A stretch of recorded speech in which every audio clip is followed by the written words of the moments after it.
Yo, what's up, guys? Another video on this topic. Pretty much the drama of the last few days, even week. Yeah, we haven't had any response from Com2us. I guess also by this point, we're not gonna get any response, which is highly disappointing. Almost as disappointing as this event is itself. We're gonna talk about that. This is also the last video I'll be making on this topic because I want to make more videos that are just either like some fun content or some guides or anything that is useful or just more fun to watch than like, no, this is all shit. But yeah, this is the last topic I want to give on that because it also kind of feels weird for me to make videos right now saying like, oh, like look at the new units or look at this summon session or look at like RTA tier list. Like, sure, I still want to do those. This is also what I do all the time because therefore I want to continue doing that. But it is just sad to see that Com2us pretty much just doesn't give a shit. So there's a few different things that I do want to talk about right now that I haven't addressed yet. And yeah, it's just in general really sad to see where Com2us, especially HQ, doesn't give a fuck. And that does show something of like how much they do care about the game, their player base and everything.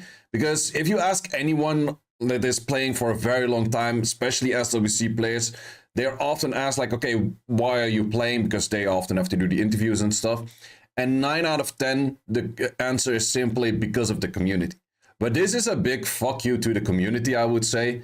And for that reason, that is where you might lose a lot of players. And that is just sad to see because in the end, this game has been doing well for 10 years. And I can show you a few reasons why it's been doing well. But yeah, it's just one of those simple things of just saying like, hey guys, we're looking into it, or hey, we see what's going on, or hey, we see your issues, and on top of this event with like a Christmas event, we're gonna do another event or something. You could have done so many things, but they decided to just keep silence and we're just being ignored. And to be honest, I feel like that there's very few things that are worse than being ignored. So yeah, things on Reddit has been posted like, why is there no communication whatsoever? To be honest, I do not know. And I think this is mainly coming from HQ because I do know that the EU office and NA office are definitely willing to interact with the community. They've been doing like all of those kind of events throughout the year. They actually do reply to a bunch of stuff, at least I get the feeling that way. But it's just mainly HQ that are actually pulling the strings of pretty much just saying like, yo, we're not gonna reply to it, and for whatever reason. And that is also kind of the feeling of people right now. There's nothing. And that is fairly true. Within the events, normally there's some kind of cashback event on like energy, or there's just something going on. Now it's just you get a bunch of socks, daily login, you do like 100 runs, and then you call it a day, and that's pretty much that. And that's also how much I think most people are playing nowadays. An interesting one is saying, do not complain here on Reddit, but complain on Naver. Because Naver is the Korean forum that's used most for Summoners War. Yeah, might be a good thing. I actually did reach out to some of the Korean people that I do know. And I pretty much asked them, like, okay, this is going on in the Western community, this is going on Reddit. How does it feel like for you guys? So he actually gave me a response, and I would say that there's actually two different kind of responses at the moment. It is not as much of a like hellfire on Naver or the Korean community as much as it is on Reddit. Some of the Reddit memes are getting shared there as well, but it's nothing too serious actually. And there's actually two reasons for it, what this guy explained to me. Number one is that there's a lot of Korean companies right now that are shittier than Com2us right now, such as NCSoft, MapleStory, that's having like a whole bunch of backlash and that kind of stuff. And it's way more focused on like companies being worse than Com2us right now, and therefore it's not having that much light shed on it. And number two is a lot of the people that took this very serious already did already quit the game. So because of that, there's not too many super enthusiastic people that would actually make like a fuss of it if they started doing bad shit like they have been doing right now, because those people did already kind of quit. So yeah, they definitely do feel their big disappointment in having no update and the whole thing like ending at like pretty much a lackluster event. But it's not as crazy as we're having it on the Western community. And therefore, it's also probably the biggest drama out there in the West that Com2us has never reacted to, because a lot of the drama that was big in the West was also big in Korea. such as, for example, Kaki being way too OP on release. The Korean top 2 guilds actually decided to boycott and not hit each other at all, to just simply boycott, saying like, okay, we don't want to have this crazy shit out there. But yeah, that is probably the reason why there's no communication from Com2us Korea and communication from Com2us in general, because Korea has to pull the strings on saying like, okay, this is why, this is how, and this is when. Because in the end, the EU office and NA office cannot really do it. Would I therefore say start spamming Naver? No, that's up to you. But there are definitely reasons to believe that they listen more to the Korean community than the Western community. Fun fact though, I have heard multiple times from the Korean community that they say they do not care about the Korean community, but they only care about the Western community. If we both say that about each other, the only logical explanation I can give is that they listen to neither. Yeah. And that's also what has been echoed around like a lot of things right now. It is very focused on Korean language, Korean community, and that's why, while sure, Reddit thinks they are listening to it, they do hear things. They do have things sending in from like both EU and NA office and probably also the other Asian regions. But in the end, it is just something passing through, and how serious do they take something like that? In all of my years of giving feedback, I am not 100% sure about it. There is some feedback that I directly gave that I at some point saw an improvement on, but also a lot of that took like either multiple years addressing multiple things, and then in the end, they only address things like maybe 5% or even less. Fun thing is, however, that they have been replying to people giving reviews.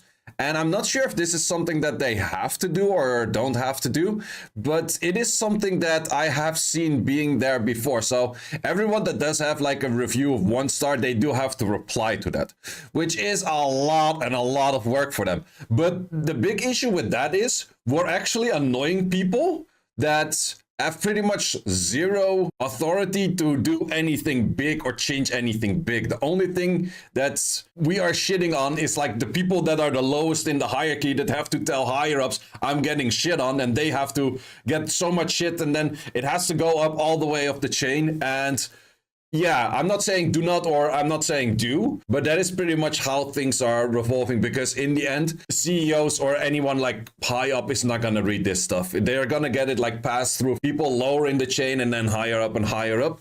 But yeah, I can tell you that much. Anyone that's doing support right now or has to reply to these kind of tickets or anything related to that is having a few bad days these days in December. It was also mentioned on the stream that Evan did just their weekly stream, and of course it was mentioned in there that 10x10 was bad, blah, blah, blah, those kind of things. And Evan definitely did say as well that he was expecting more and he hoped there was more. But in the end, he can also not say much more than that. So probably he did want to say a lot more than that. But yeah, he just couldn't. But at least he shed some light on it, that he was also saying like, okay, I'm also not really liking this. And I think it's also lackluster. So that is definitely a thing that I would say, and that I can also see also from both EU and NA office, they pretty much gave the same feedback as we did. It's like, okay, this is very lackluster. This is not going out with a bang. I legitimately told it to people that just ask about my work, because in the end, this is my work. And they just ask like, hey, how are things going? It's like, oh yeah, they're doing like this 10-year anniversary event and this is the last one. It's like, oh, so they're gonna go out with a banger. Like people that do not even know the game. They were already on the mindset like, oh, then you're gonna get something crazy, right?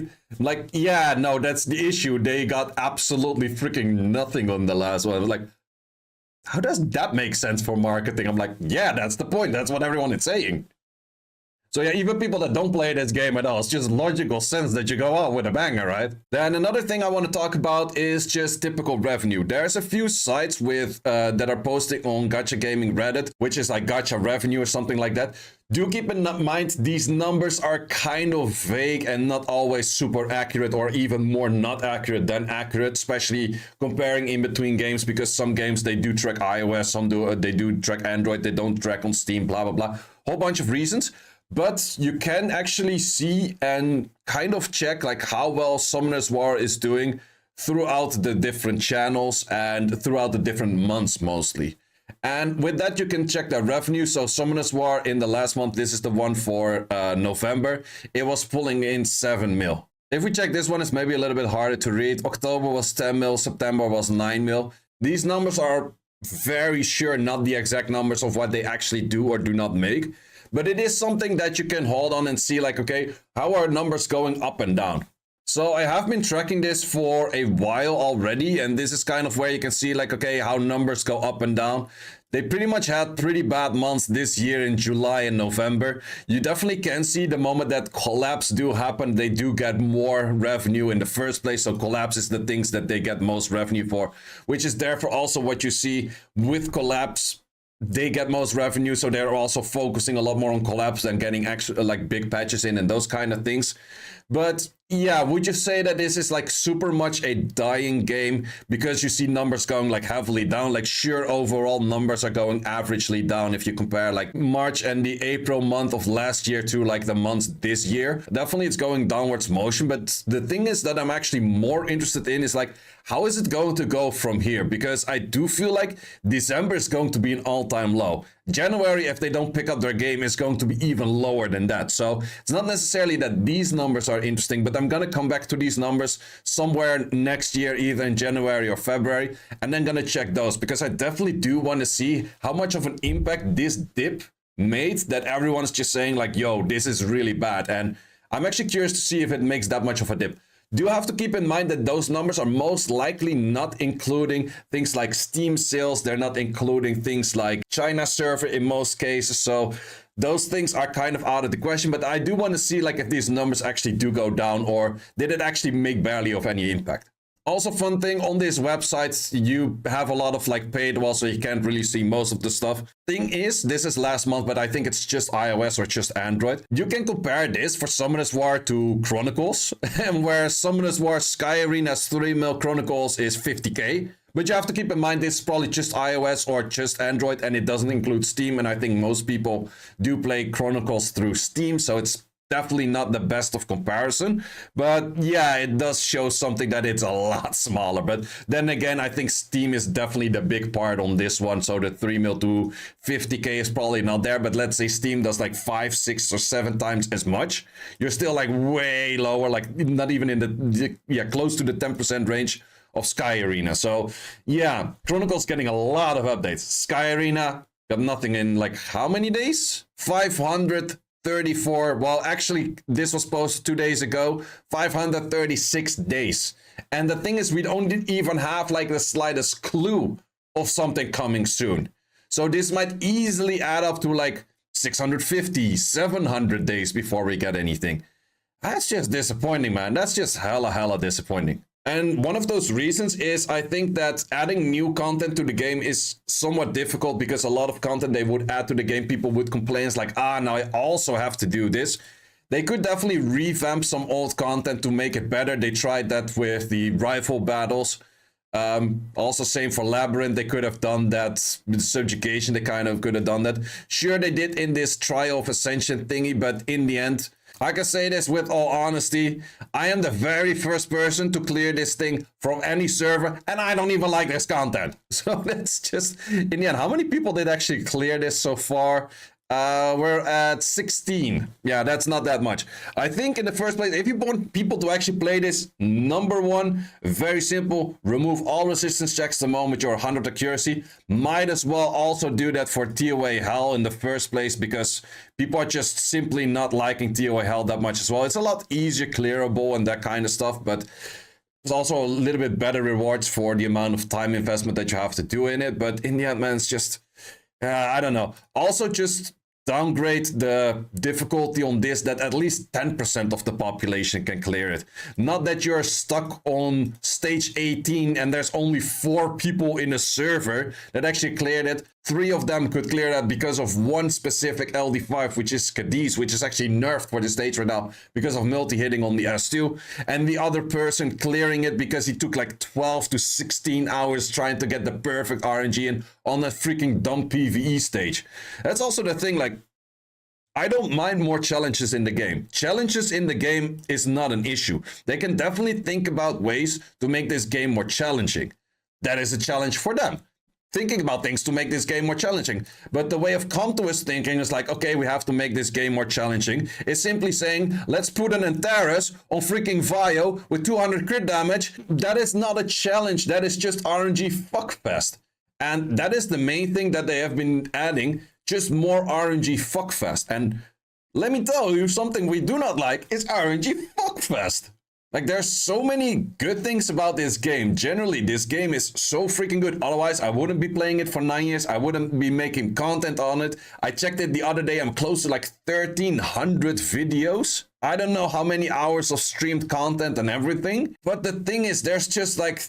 Fireprox, sure, you have to give the game a little bit of excitement of like some RNG factor, but having those games in RTA where it's like 4-0 procs, quad despair stunts on a counter from a Juno kind of nonsense, keep the RNG fair. That's all we're asking. Keep shit fair. Why is one guildie pulling 6 LD5s in fucking 100 scroll and this other guy is doing 1,000 LD scrolls getting 0? That shit does not make any fucking sense. I did a review on the new Dark LD5.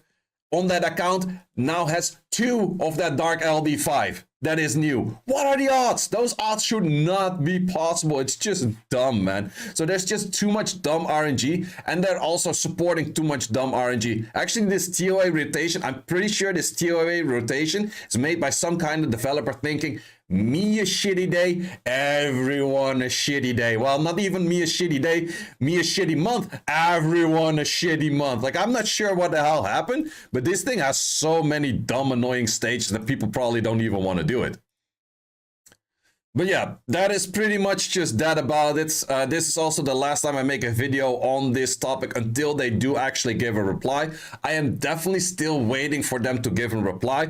Also, if they post anything else, feel free to just say, why are we not getting a reply? But for me, I also do want to make content like I normally do. I am planning to do an RTA tier list before the end of the season, so that's probably later today. Maybe I'm even live right now as you're watching this video. I am definitely going to be doing tier list on all of the units that I did last year in January, this coming January as well. Same for the LD5 like overall tier list. Probably also going to redo like the net 4 and maybe even a 2A tier list, like overall kind of stuff.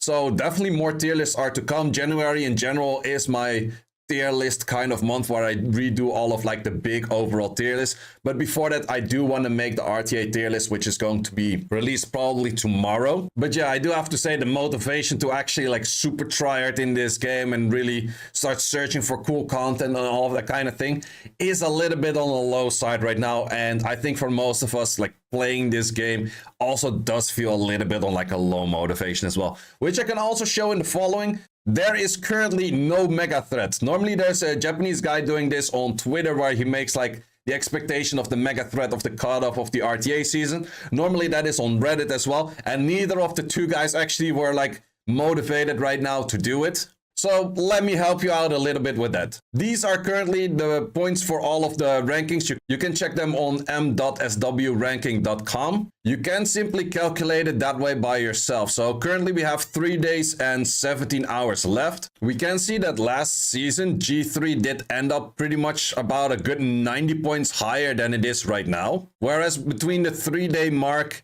and at the final stage, it only climbed about 20 points. So what you can simply do is check the 3-day mark or whatever day mark it is at that time. So this to this is 23 points. Add in 23 points on this and maybe a little bit more to be safe. Let's say 30 points max. So your goal for this would be like 1975 and you're probably kind of good to go. Same for any of the other ranks. Let's look, for example, at G1. G1 was at a 1833, or once again like a good 60 points lower, but it climbed about 33 to 60, which is a 27-point climb. So if we add in a 27-point climb on this, we're looking at like, let's say an 1802. To be safe, let's say 1810 would be your cutoff, and that's kind of how you can calculate all of the cutoffs if you are aiming for a specific rank in this season. I would say this is probably one of the easier seasons to climb higher because a lot of people are demotivated. So if you want to get your highest ranking, it's probably a little bit easier right now than any other season. So yeah, that's pretty much all there is to it. I'm not going to make a separate video about all of the cutoffs, but that's just how you can calculate the cutoffs yourself.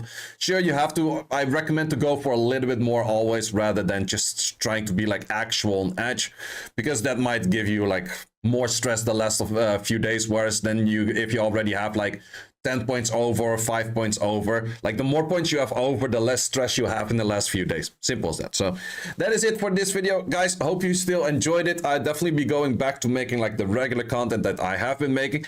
I have a few funny ideas of videos coming up soon, so hope you enjoy those. If you haven't yet, subscribe to the channel, and hopefully we still one day get a reply from Com2us. Even if it's a reply saying fuck you, it's already better than just straight up ignoring. Yeah.